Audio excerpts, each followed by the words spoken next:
மாப்பிள்ளை வீட்ல பொண்ணு வந்து பார்த்தோன்னே கடகடன்னு பேசி வந்து கல்யாணம் எல்லாமே வந்து முடிச்சிடுறாங்க. பொண்ணோடைய அம்மா வந்து மாப்பிள்ளையோட அக்கா கிட்ட பேசலான்னு வந்து போறாங்க. அப்ப பேசிட்டு திடீர்னு திரும்ப சொல்ல அவங்க மேல வந்து ஒரு ஜூஸ் வந்து கொட்டிடுது.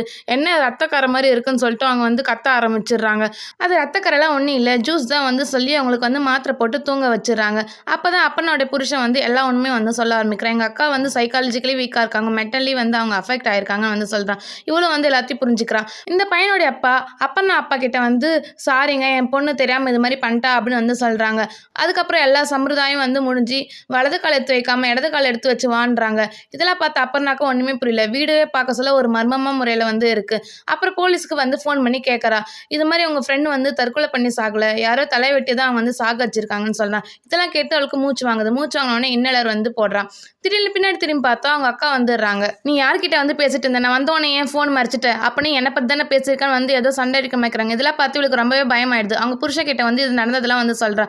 திடீர்னு அவங்க அண்ணா வந்து, "இன்னைக்கு நீங்க ஒண்ணா தூங்கக்கூடாது. தனியா தான் தூங்கணும்னு" வந்து சொல்றாங்க. அவனும் வந்து அவன் பொண்டாட்டிய சமாளிச்சுட்டு எப்படியோ தூங்கலான்ட்டு பெட்ஷீட் எடுக்கலான்னு கபோர்ட் தொறந்தா, அதுக்குள்ள வந்து பாம்பு இருக்கு. அப்பன்னா தான் வந்து தைரியமா வந்து அது மேல துணி போட்டு ஒரு பக்கெட்டில வந்து அடைச்சு வச்சுடுறா. அப்புறம் வீட்ல இருக்க எல்லாருக்குமே இந்த பையன் வந்து சொல்றான், "அம்மா பாம்பு வந்துருச்சுன்னு." அவங்க அம்மாவ பயந்துட்டு, "உனக்கு ஏதோ ஆபத்து இருக்குடான்னு" சொல்லி ஒரு தாயத்து மாரி வந்து கட்டி விடுறாங்க. இந்த பையனுடைய அக்கா வந்து, "அம்மா இங்க ஒரு நிழல் தெரியுதுன்னு" வந்து கத்துறாங்க. இந்த பொண்ணுக்கு மாத்திரை போட்டு தூங்க வச்சுறாங்க. அப்புறம் எங்க மாமியார் வந்து அப்பர்னா கிட்ட வந்து சொல்லிட்டு இருக்காங்க, "நாங்க நொய்டால இருக்க சொல்ல என் பையனுக்கு பெரிய ஆக்சிடென்ட் ஆயிடுச்சு. அந்த ஆக்சிடென்ட்டால என் பொண்ணுக்கு உடம்பு இது மாரி ஆயிடுச்சு." "என்னது நொய்டால இருந்தீங்களா? அவர் பெங்களூர்ல தானே வேலை செஞ்சாங்கன்னு" வந்து சொல்றாங்க. உடனே இவன் புருஷன் வந்து, "இல்ல 1 வருஷம் நொய்டால வேலை செஞ்சேன். அதுக்கப்புறம் தான் நான் பெங்களூருக்கு மாறிட்டேன்னு" வந்து சொல்றான்.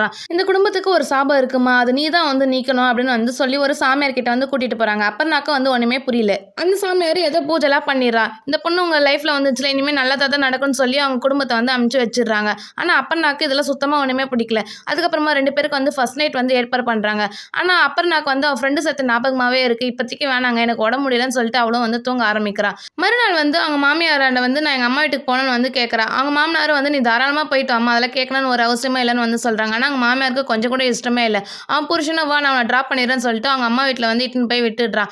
ஆனா இவ வந்து அவங்க அம்மா வீட்டுக்கு போகாம வந்து போலீஸ் ஸ்டேஷன் வந்து போறா. அந்த போலீஸ் இங்க ஒரு போட்டோ காமிச்சு இவன் தான் அவங்க ஃப்ரெண்டோட ஹஸ்பண்ட். இவன் பேர் வந்து சமருதீன் வந்து சொல்றாங்க. இவளும் வந்து போலீஸ் ஸ்டேஷன் வந்து வெளிய வந்தோனே நினைச்சு பார்க்கறா. இது மாதிரி வந்து நான் ஒரு பையனை வந்து லவ் பண்றேன். அவன் பேர் வந்து சமருதீன். நாங்க 2 பேரும் வந்து இருக்கிற ப்ராப்பர்ட்டி எல்லாம் எடுத்துட்டு நான் கல்யாணம் பண்ணிட்டு நொய்டால வந்து செட்டில் ஆக போறேன். அப்படி செட்டில் ஆனா வருஷத்துக்கு ஒரு தடவை உன்னை வந்து மீட் பண்ணணும்னு வந்து சொல்றேன். இதெல்லாம் அப்ப நான் வந்து நினைச்சு பார்க்கறேன் அஞ்சனா சொன்னதெல்லாம். அப்புறம் அழுதுட்டே அங்க வந்து ஏஞ்சி போறா. அவர்கிட்ட ஒரு பேப்பர் வந்து அதில் அஞ்சனா புருஷன் ஃபோட்டோ வந்து போட்டு மிஸ்ஸிங்னு வந்து போட்டிருக்கு. அப்போ போலீஸுக்கு வந்து ஃபோன் பண்ணுறான். அவன் பேர் வந்து சமருதீன் இல்லை சார், அவன் பேர் சம்பத் வந்து சொல்கிறான். திடீர்னு அவங்க ஹஸ்பண்ட் வந்து ஃபோன் பண்ணுறதுனால லேட் ஆனதுனால அவளும் வீட்டுக்கு போகிறா. அப்புறம் இந்த அக்கா வந்து யார்கிட்ட வந்து பேசிட்டு இருக்கீங்க, அக்கா யார்கிட்ட வந்து பேசிட்டு இருக்கீங்கன்னு வந்து கேட்க சொல்ல, உனக்கு ஆள் தெரியாதோ என் முன்னாடி தான் இருக்காங்க, அந்த ரூமில் இருக்காங்க போய் பாருன்னு வந்து சொல்கிறா. இவளும் வந்து அங்கே ஒரு ஃபோட்டோ பார்க்குறா. அவங்க மாமியார் பார்த்துட்டு நீ ஏன் இந்த ரூமுக்குள்ளே வரன்னு வந்து கத்துறாங்க. அப்புறம் நான் புருஷன் வந்து நீ ஏன் இந்த ரூமுக்குலாம் வராதன்னு சொல்லி அந்த பொண்ணை வந்து கூட்டின்னு போயிடுறாங்க. அப்புறமா தான் வந்து அப்பன்னா புருஷன் வந்து எல்லாத்தையும் வந்து எக்ஸ்பிளைன் பண்ணுறான். யார் இவங்கன்னு கேட்க சொல்ல இவங்க தான் எங்க அக்கா. எங்க அக்கா வந்து ஒரு பையனை வந்து லவ் பண்ணாங்க. ஆனா நாங்க வந்து வீட்ல ஏத்துக்காதனால அவங்க வந்து சூசைட் பண்ணிக்கிட்டாங்க அப்படின்னு வந்து சொல்றான்.